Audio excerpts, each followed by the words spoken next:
Bienvenue à toutes et à tous, bienvenue dans ce premier numéro du podcast La Bande à Strange, un podcast destiné en fait à parler des anciennes publications Strange, Spécial Strange, Titan, Speeday, bref des publications des éditions Lug, mais aussi de manière plus générale des publications Aredi, Artima, etc. etc.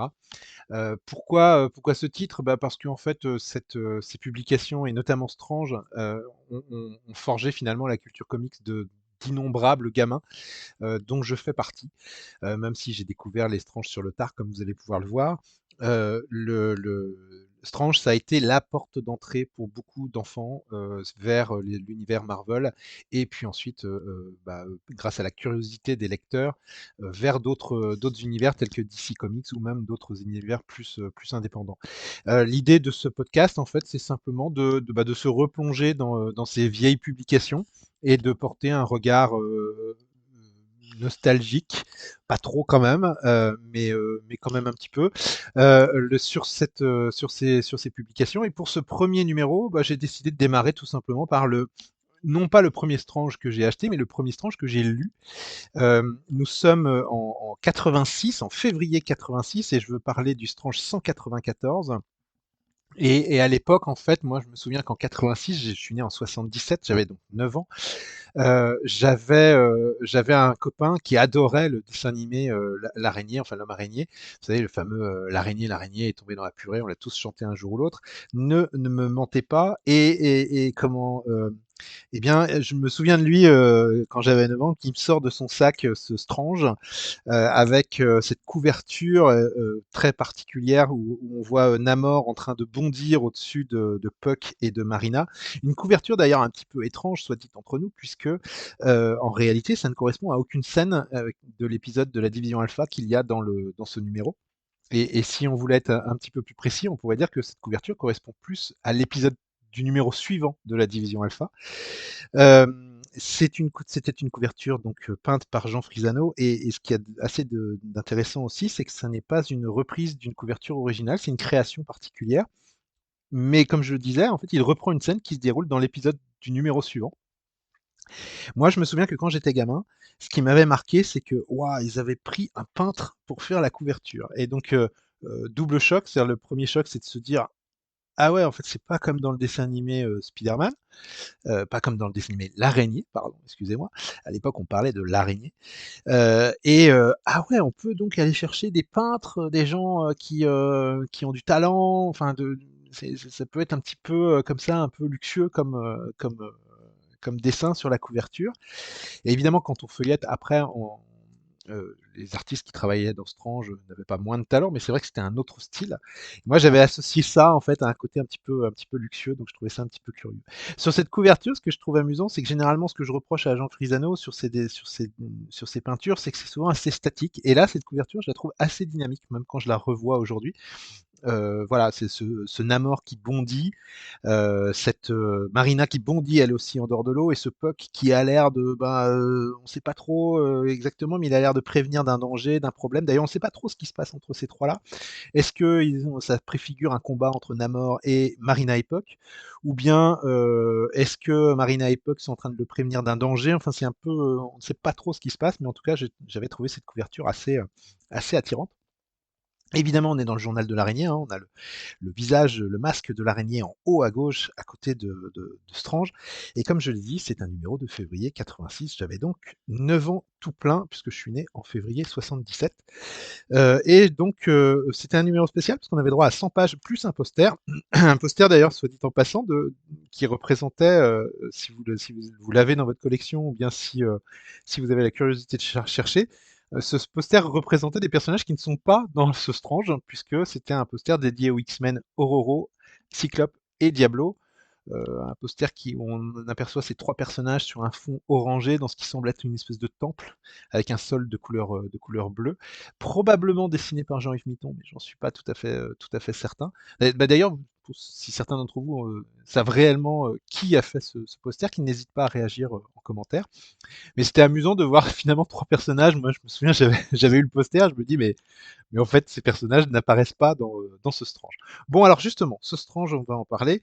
Évidemment, alors je vais essayer de vous proposer ce podcast en suivant l'ordre un petit peu du sommaire de ce Strange.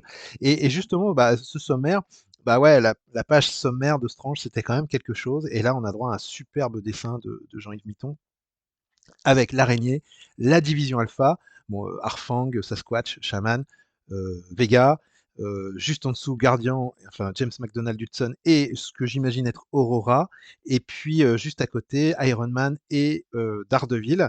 C'est vrai que c'était une espèce ça représentait un petit peu le sommaire complet de ce numéro. Et puis un ours, enfin des crédits très très rapides où on a juste l'adresse de l'éditeur, édition Lug, et puis le sommaire avec le renvoi aux pages. Ce qui avait de bien dans Strange, ce que je trouvais cool, c'est que chaque épisode était numéroté, c'est-à-dire les planches étaient numérotées. Donc c'était assez facile de dire, bah tiens, dans l'épisode de la Division Alpha, planche planche 4 par exemple, bah, parce que vous aviez des petits numéros en bas qui étaient rajoutés par rapport à la VO.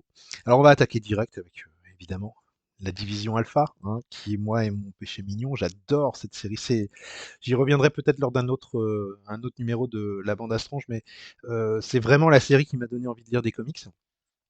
Là, à l'époque, c'est pas tout à fait le même contexte. Si je lis ce Strange, c'est parce que tout simplement, je veux lire du Spider-Man, je veux lire de l'araignée. Et quand j'ouvre ce Strange, ben, passer le poster, hop, ce personnage méconnu, enfin inconnu d'ailleurs pour moi à l'époque, Arfang, qui surgit du ciel, superbe dessin de John Byrne. C'est assez curieux d'ailleurs tout au long de ce podcast. Quand je l'ai préparé, je me suis dit, mais en fait, il y a plein d'éléments dans ce Strange qui vont en fait quelque part être mes préférés par la suite. Je vais y revenir. Donc déjà John Byrne, bon, bah voilà, c'est un de mes artistes préférés. J'ai une espèce de top 3, top 5 qui est toujours fluctuant, mais à l'intérieur il y a toujours John Byrne.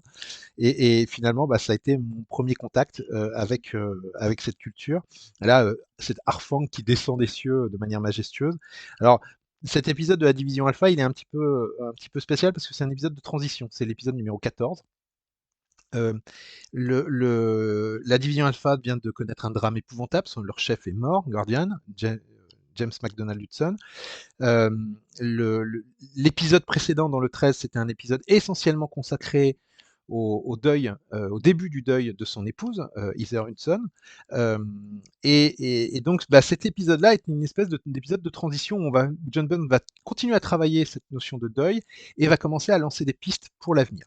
Et donc, si on ouvre sur cette scène de Arfang, eh ben, c'est tout simplement parce que Arfang se remet d'une blessure, Shaman lui fait remarquer qu'il faut peut-être y aller un petit peu mollo, et quand elle fait part à Shaman de son désarroi et de ses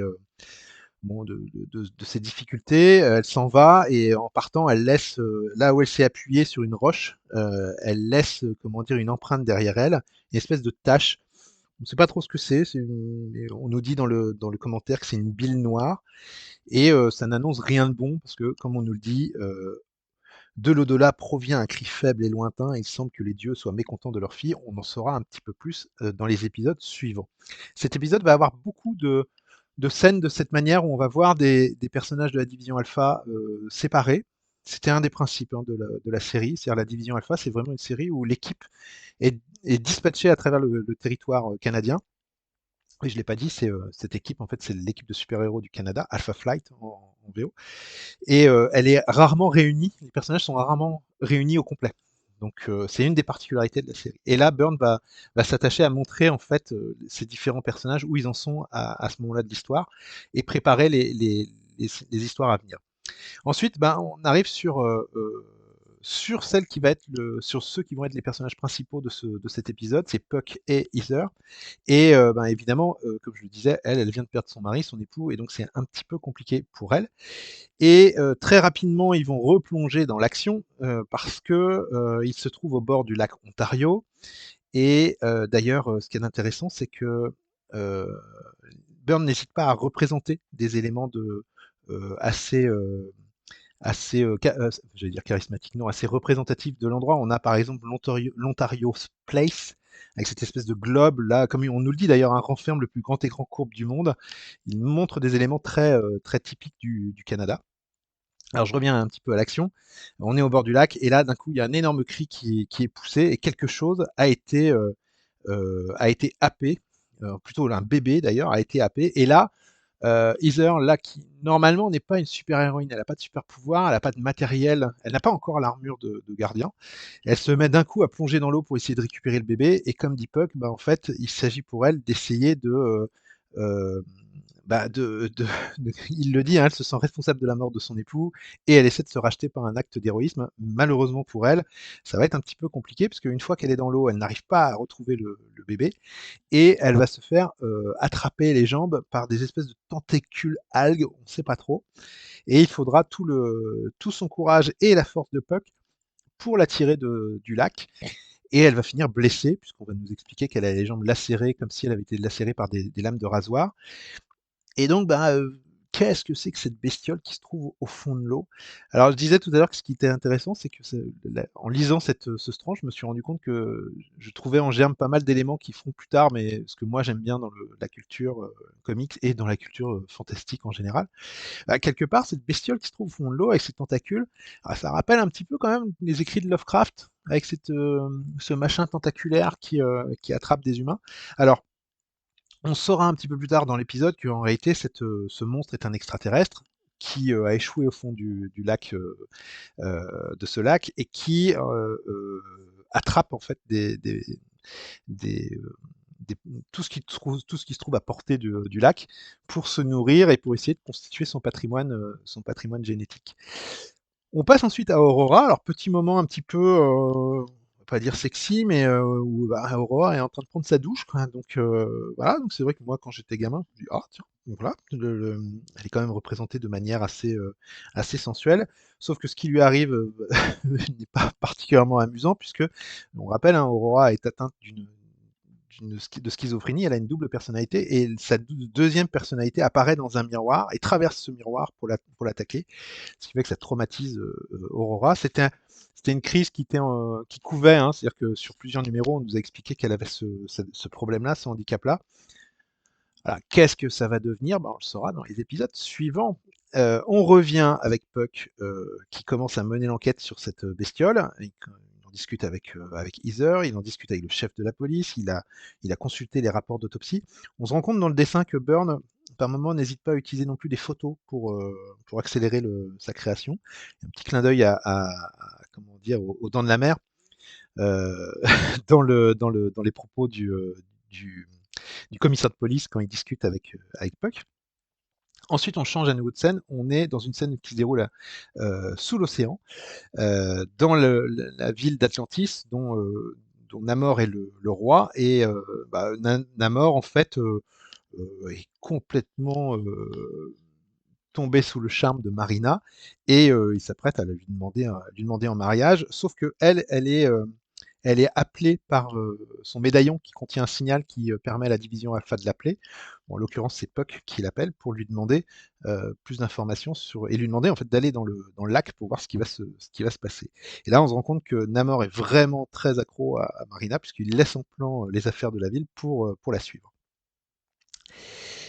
Marina et Puck commencent à échanger. C'est l'occasion de revenir aussi un petit peu sur les origines de Marina et de réexpliquer au lecteur d'où elle vient. Et on apprend aussi qu'elle fait partie de la même espèce, probablement, que ce monstre qui se trouve sous le lac.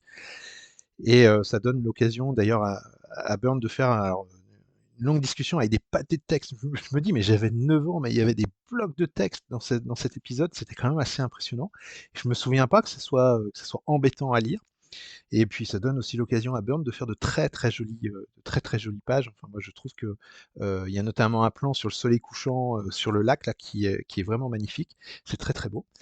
Et puis dernière scénette de ce numéro, on a une jeune femme archéologue qui est en train de déterrer un ossement, un crâne, et de ce crâne sort un spectre. Et elle explique que, alors elle est évidemment effrayée hein, par ce qu'elle peut voir, et elle explique qu'elle va faire appel à une aide extérieure, son père, qui n'est autre que Michael Two Youngman, alias Shaman de la division Alpha, et on comprend donc que c'est sa fille. Et là encore, c'est une sous-intrigue que John Byrne va développer dans les numéros suivants. Ça nous amènera sur toute une partie très occulte chaman dans les épisodes à venir.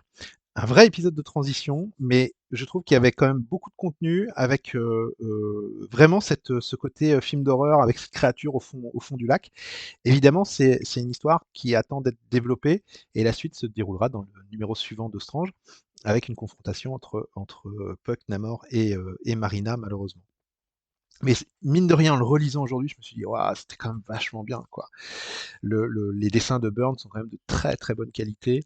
Euh, Vraiment, je comprends pourquoi. Aujourd'hui, je comprends en le lisant pourquoi j'avais trouvé ça super quand j'étais môme. C'était vraiment passionnant et je trouve encore aujourd'hui que c'est très très réussi. Voilà pour la partie Division Alpha. On a droit ensuite à une petite page où on nous explique quelles sont les différentes sorties chez Lug, le bon de commande des albums Lug, toujours les petits les pages dédiées en fait à la science et au public reportage.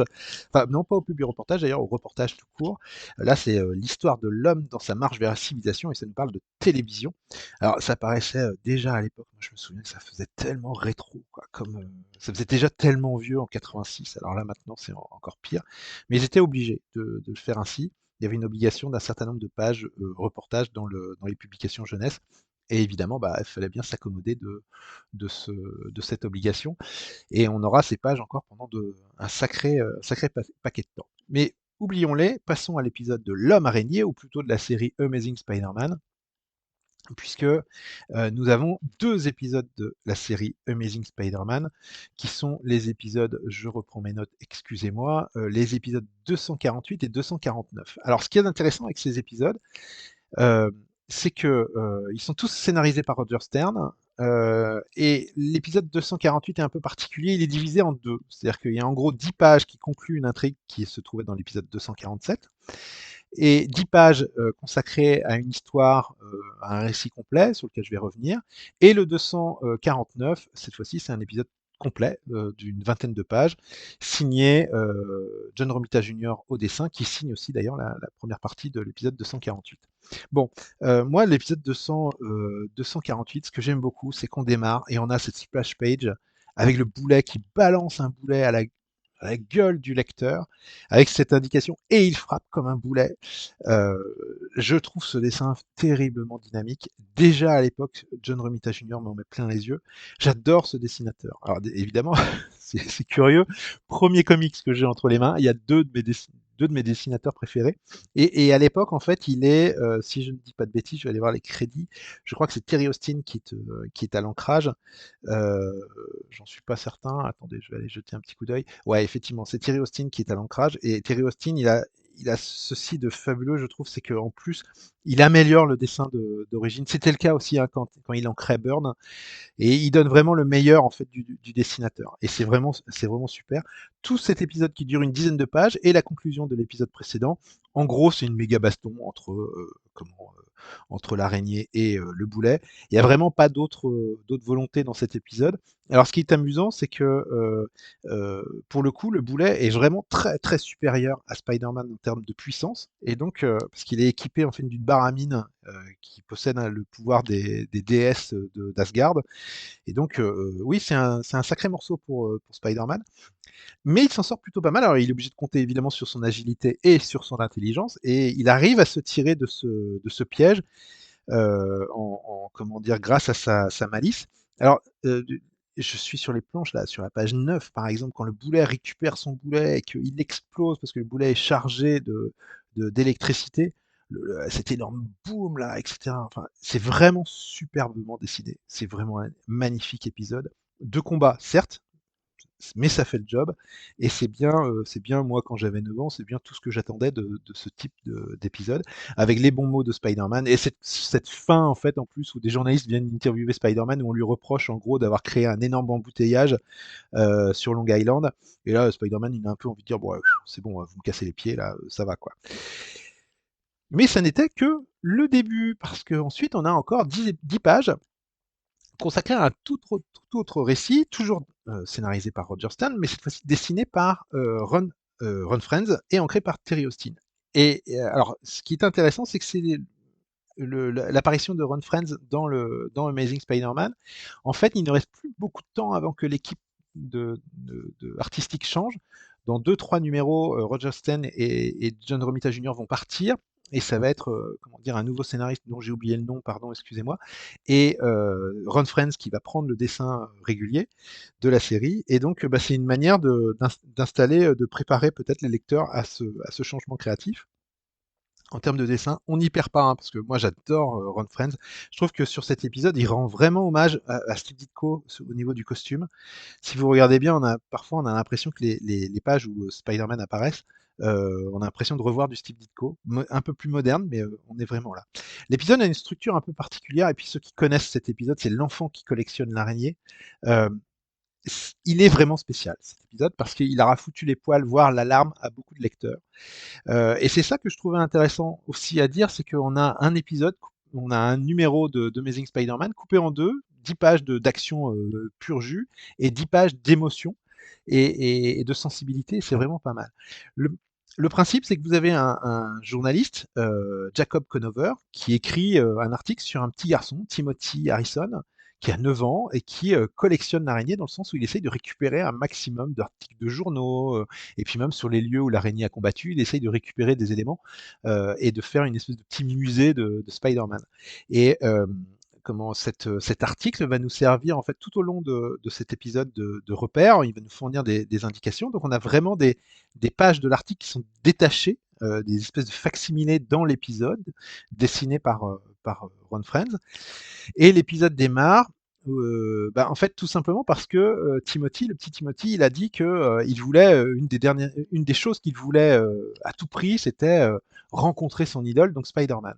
Et l'épisode démarre, première page, splash page, Spider-Man est dans la chambre de Timothy, pardon, et il vient voir donc son fan numéro un.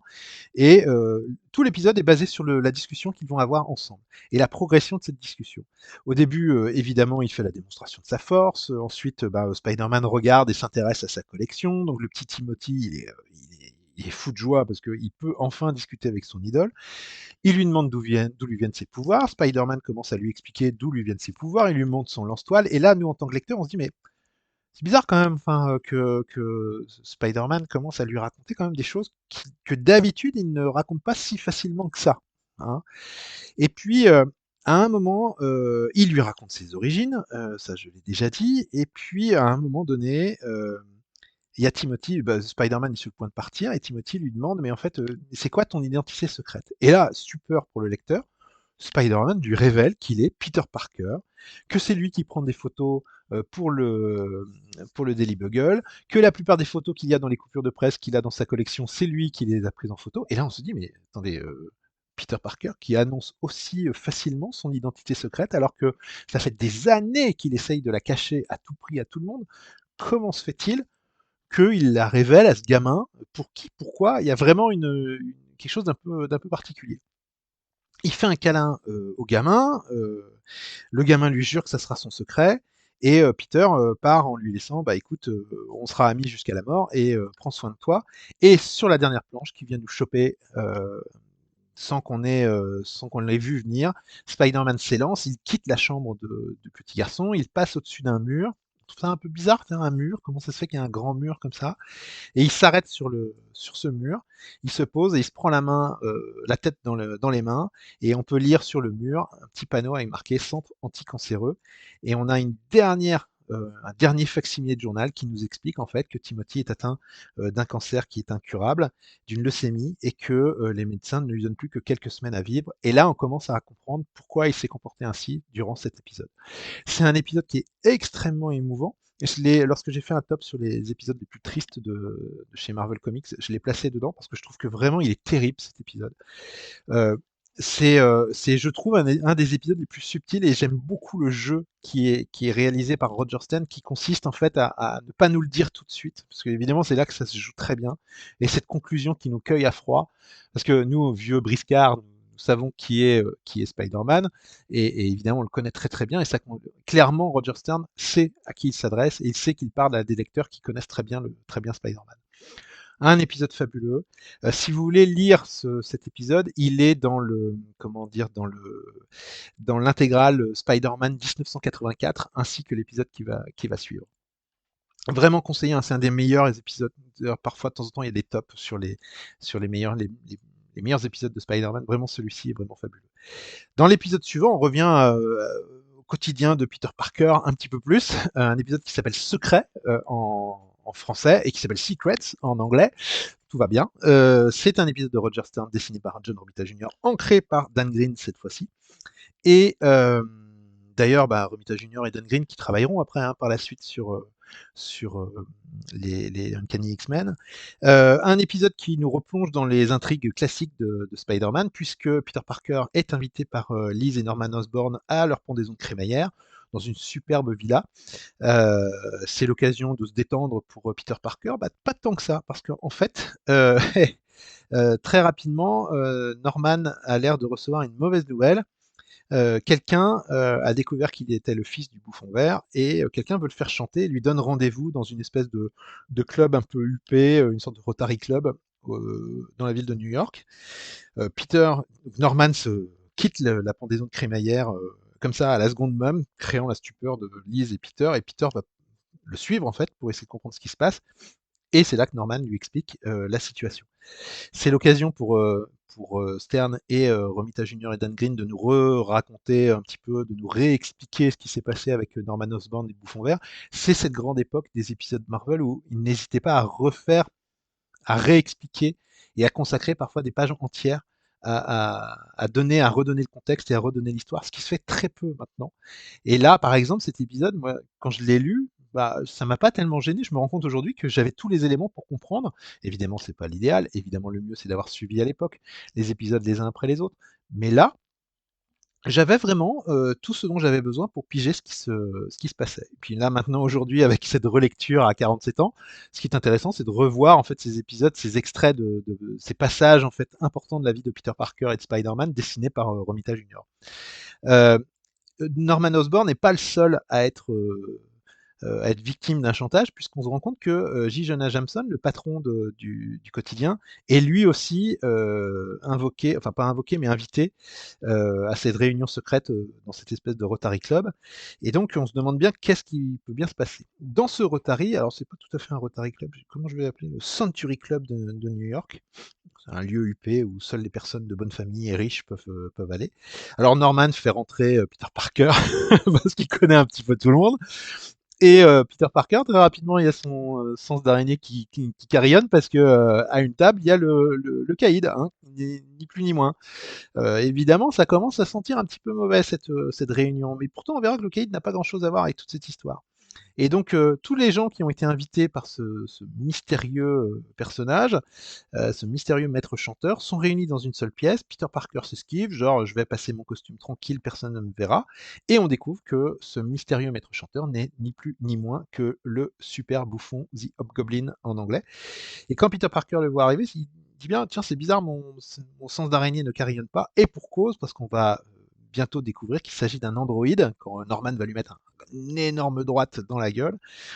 Mais le Hobgoblin n'est pas très très loin, il surgit sur son planeur, il traverse une vitre et il rentre dans la pièce, et là la baston commence. Spider-Man intervient, combat, baston, et là ce qui se passe, c'est que le bouffon lui balance en fait une espèce de gaz un peu, un peu particulier qui fait que en fait c'est un sédatif et on se demande même si ça ne va pas impacter un peu plus Spider-Man dans les mois à venir, mais ça, on y reviendra un petit peu plus tard. Et au moment où le super bouffon est sur le point de tuer Spider-Man, qui sauve Spider-Man? Le Caïd. Le Caïd s'interpose et il explique en fait à Spider-Man par la suite que le bouffon, le super bouffon gêne ses affaires et qu'il a tout intérêt à ce qu'il soit arrêté. Et qui de mieux que Spider-Man pour arrêter le super bouffon? Voilà, l'épisode se termine sur un côté très amer parce que Spider-Man s'est fait battre par le super bouffon et il ne doit sa survie qu'au Caïd. Et évidemment, c'est un petit peu la loose quoi pour Spider-Man. Un très très bon épisode. Il n'y a pas un temps mort. C'est tendu comment on sent bien que Spider-Man finit l'épisode bien bien bas. Il restera, je crois, un ou deux épisodes pour conclure ce run, et puis après, on passera la main à Roger Stern. Non, pas Roger Stern, pardon. On passera la main à à un autre scénariste. Vais-je le trouver je suis en train de regarder un petit peu. Ça risque d'être, voilà, c'est Tom DeFalco qui va prendre la main. Je cherchais son nom depuis tout à l'heure. On poursuit toujours dans Strange, on a une petite pub pour la saga des Broods, ces fameux albums des étranges X-Men que moi je ne pouvais jamais m'acheter parce que ça coûtait trop cher et mes parents ne voulaient pas me les prendre. Donc je ne pouvais jamais lire les albums des étranges X-Men. Des jeux aussi, hein, à nouveau un reportage sur les matériaux de construction. Bon, voilà, fallait se les fader. Je ne sais pas qui lisait ces reportages, moi personnellement, déjà à 9 ans, je les lisais pas. Pourquoi fait-il sombre la nuit? Oh mon Dieu. D'ailleurs, je suis assez curieux. N'hésitez pas en commentaire à me dire si vous lisiez ces publics reportages ou si, comme moi, vous vous amusiez à les passer allègrement pour lire les épisodes. On arrive sur le dernier épisode de ce Strange, 194, c'est l'épisode de Daredevil. C'est l'épisode 205 de la version originale de Daredevil qui s'appelle The Gael, donc le Gael en français. Un épisode écrit par Dennis O'Neill, dessiné par William Johnson et ancré par Dan Bulanidi. William Johnson, c'est un dessinateur qui n'a pas eu de bol parce qu'il est arrivé avant David Mazzucchelli et donc du coup tout le monde l'a un petit peu oublié. Et pourtant, c'est un dessinateur qui n'est pas mauvais, loin de là. Euh, et donc c'est un petit peu dommage. C'est l'occasion. Bah, moi, je me le suis remis en mémoire à cette occasion dans cet épisode de Daredevil. Alors très rapidement l'histoire. Nous avons une jeune femme, une certaine, je cherche son nom, c'est Glory O'Brien, dont le père est membre de l'IRA. Il est soupçonné d'être, elle est irlandaise, son père est soupçonné d'avoir trahi l'IRA. Elle est obligée de quitter l'Irlande. Elle vient trouver refuge à New York chez sa tante, qui n'est autre que Debbie Harris, qui a une relation avec Foggy Nelson, pardon. Et Gloriana, et bien évidemment, vous avez des membres de l'IRA qui la poursuivent jusqu'à New York pour essayer de la tuer. Et parmi eux, vous avez une espèce de tueur psychopathe qui s'appelle le Gaël, qui a une particularité, c'est qu'il laisse derrière lui en fait un trèfle à quatre feuilles, à trois feuilles, je ne sais plus. C'est un trèfle à trois feuilles derrière lui sur les lieux de chacun de son crime. Et donc, ben, ce qui va se passer, c'est que euh, euh, très rapidement, bah, Daredevil, enfin plutôt le Gaël va remonter la trace et retrouver la trace de Gloriana, va l'enlever et Daredevil va devoir la récupérer, la retrouver et la sauver et combattre le Gaël. Il va mettre une pâtée évidemment au Gaël en question et il va pouvoir sauver Gloriana sans trop de difficultés. Cet antagoniste, le Gaël, en fait, bon, c'est vraiment un super vilain de seconde zone, on va dire, mais deux petites choses assez intéressantes sur lui. La première, c'est que c'est quand même un personnage lié à l'IRA, et c'est quand même une mention politique, ce qui est pas, voilà, c'était pas forcément extrêmement fréquent qu'on mentionne l'IRA dans les comics Marvel. Et puis, deuxième élément, il reviendra, c'est-à-dire dans la période justement Mazzucchelli, on va le retrouver, ce personnage du Gaël, il fera l'objet d'un autre épisode. Donc c'est pas juste un one-shot avec lui, on va le retrouver une autre fois. Bon, je crois bien que ça fait 2 fois qu'il apparaît et c'est tout. Euh, un épisode dans lequel, par contre, il y a quelque chose d'un peu bizarre. C'est-à-dire quand je l'ai relu, je me suis dit, c'est quand même bizarre cette première page, là, la première page de l'intrépide Daredevil. On démarre avec Daredevil qui dit une femme déambulant dans la rue à une heure pareille, point d'interrogation, son parfum ne se trouve pas aux États-Unis. Bon, le mec il connaît le parfum de tout le monde. Bon, c'est pas ça. Ce qui est bizarre, c'est que vraiment ça démarre de manière très sèche, quoi. Et j'ai été regarder l'épisode VO et j'ai compris pourquoi ça démarre de manière sèche. En fait, euh, Lug a dû enlever des planches de cet épisode et l'épisode démarre pas du tout comme ça dans la version originale. Dans la version originale, on démarre par le meurtre d'un homme par le Gaël qui laisse derrière lui comment dire, un trèfle. Donc déjà, en fait, là, il y a 2 planches qui sont chantées, et c'est, de manière générale, les scènes de meurtre du Gaël vont être édulcorées. Même la baston finale avec Daredevil, en fait, elle dure bien plus enfin, elle dure un peu plus longtemps dans la version originale, parce que le Gaël se saisit comment dire, d'un morceau de verre ou d'un morceau ouais, d'un morceau de poterie, enfin, je sais pas trop exactement, mais en tout cas d'une arme tranchante et là, Lug a sabré, le truc. Alors je pense qu'il y avait aussi un problème de place, de calibrage, de nombre de pages. Mais il y a vraiment quelque chose quand je l'ai relu qui me paraissait bizarre, c'est qu'on parle de ce Gaël, il donne le nom à cet épisode, mais en fait on le voit très peu. On le voit très peu commettre des crimes, on le voit très peu agir, et il se fait battre très rapidement. Donc ça n'a probablement pas encouragé à sa popularité en France, si tant est qu'on se souvienne de ce personnage. C'est un épisode cependant qui est assez sympathique. Moi, je le trouve, voilà, je trouve assez plaisant à lire. Évidemment, c'est pas non plus un énorme épisode de Daredevil, mais voilà, c'était, moi j'ai bien aimé. C'est l'apparition aussi de Gloriana, hein, qui jouera un rôle dans le cast, dans le support cast de Daredevil. Il y a des petits éléments qui sont assez intrigants. Par exemple, dans la version française, de temps en temps, ils mettent les yeux de Daredevil dans son costume, ils le mettent avec des yeux blancs, alors que dans la VO, ça reste rouge. C'est un peu étonnant qu'il y ait ces petites transformations qui soient faites. Alors, c'est pas étonnant que Luke fasse des transformations, mais ce qui est curieux, c'est que ça n'a pas vraiment de sens et surtout, c'est pas cohérent. D'une case à l'autre, il va avoir des yeux blancs et puis ensuite il va avoir des yeux rouges.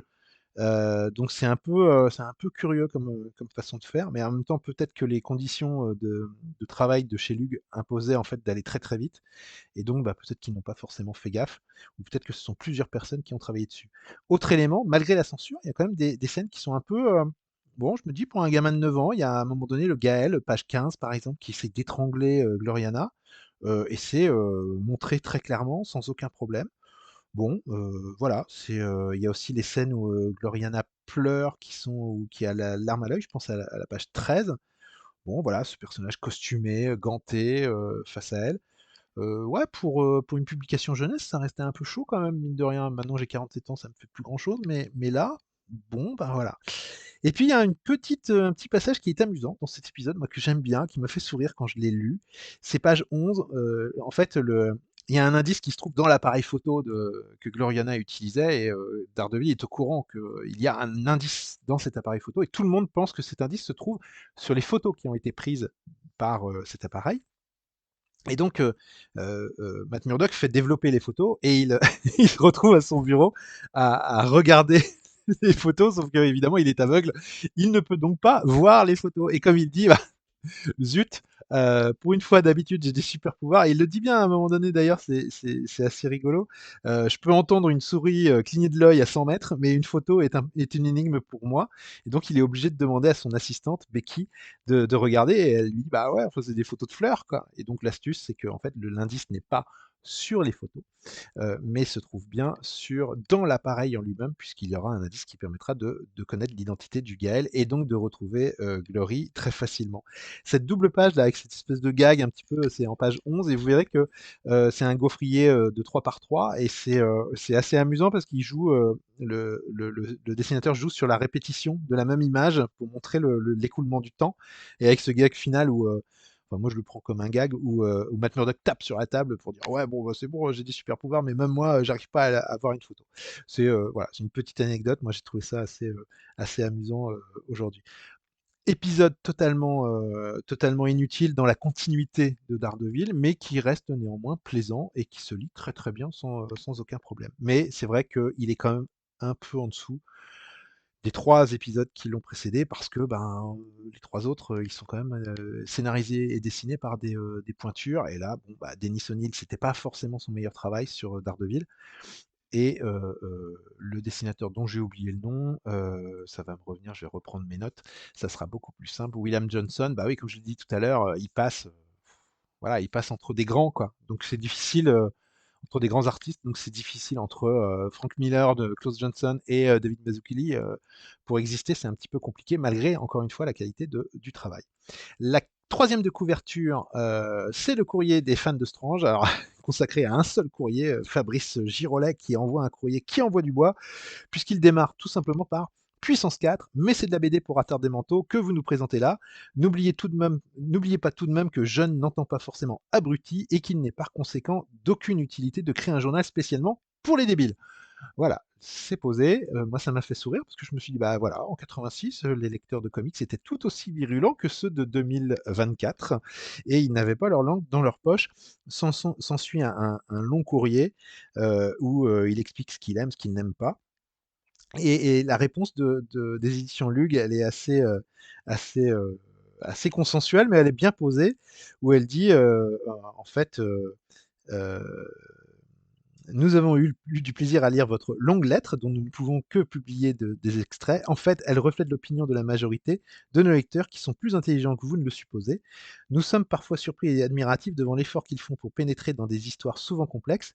Bon, alors, là, ils font référence à une analyse que réalisait Fabrice Girolet dans son courrier.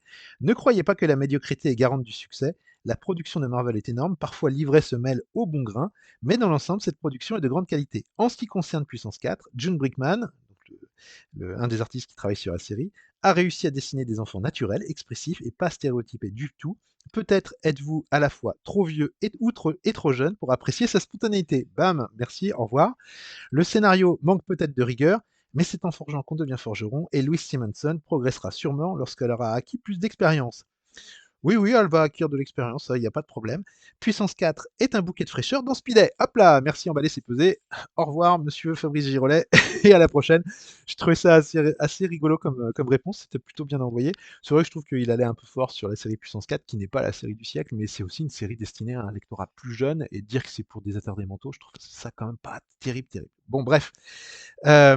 La dernière page, la quatrième de couve, la fameuse quatrième de couve jaune avec les extraits, eh bien là, on a un album d'araignée avec la rencontre avec Khazar, une pub pour les spécial origines, Strange Spécial Origine, ou je sais pas comment vous le dites, mais moi je dis spécial Strange Origine, mais je me trompe peut-être, avec un spécial Strange Origine consacré à Ant-Man et à Iron Man, et puis un récit complet Marvel, le RCM, consacré à Hercule qui devra affronter Zeus. Voilà. Nous avons fait le tour de ce Strange 194. On en est à peu près un petit peu plus de 40 minutes de podcast. J'ai beau parler vite et j'ai beau avoir essayé de faire le tour rapidement, mine de rien, vous voyez, 40 minutes. C'était un bel album. Moi, enfin, c'était un bel album. C'était un beau numéro. C'est un chouette numéro que ce Strange-là. Moi, je sais que j'avais pas acheté le suivant hein, parce que, bah, comme je l'ai dit, c'était un truc qu'un copain m'avait prêté. Et je ne retrouverai Strange que quelques mois plus tard, plus précisément, et j'aurai peut-être l'occasion d'en faire un podcast, mais pas le prochain. On changera un petit peu peut-être d'univers. C'est, j'ai démarré après la lecture de Strange avec le Strange 205, euh, mais comment dire ça, c'est une autre histoire. Voilà, on a fait un petit peu le tour. J'espère que ça vous a plu. J'espère que je ne vous ai pas ennuyé avec, comment dire, ce petit parcours.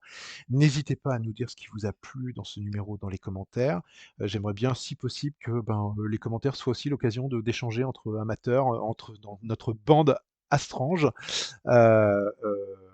histoire qu'on puisse échanger nos souvenirs, ce qu'on a aimé, ce qu'on n'a pas aimé, et évidemment, dans le respect de chacun, on peut avoir des opinions tout à fait différentes sans forcément se foutre sur la gueule, et c'est très bien. D'ici là, bah écoutez, lisez des comics, comme je le dis à chaque fois, lisez des comics et partagez votre passion, et je vous dis à la prochaine.